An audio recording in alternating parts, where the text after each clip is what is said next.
প্রিয় স্টুডেন্টরা, তোমাদের উদ্দেশ্যে আমার কয়েকটা কথা। সঙ্গ দোষে লোহা বাসে, এই কথাটা খেয়াল রাখবা। এটার মানে হলো, তুমি যদি 10 জন ভিক্ষুকের লগে প্রতিদিন চলো, 11 নম্বর ভিক্ষুকটা তুমি হইবা।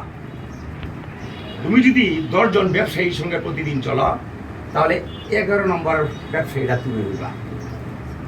তার মানে তুমি যদি 10টা ভালো ছেলের সঙ্গে চলো, 11 নম্বর ভালো ছেলেটা বা মেয়েটা তুমি হইবা। তাই তোমরা সৎ সঙ্গে চলবা, ও সৎ সঙ্গকে এড়িয়ে চলবা। তাদের সাথে খারাপ ব্যবহার করবা না, কিন্তু তোমরা তাদেরকে কষ্ট না দিয়ে এড়িয়ে চলবা, কারণ তারাও মানুষ।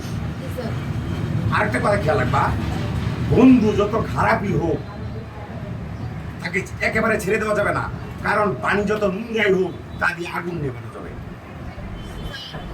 ওকে, বুঝাইতে পারছি কথাগুলি? এই কথাগুলি খেয়াল রাখবা, ঠিক আছে?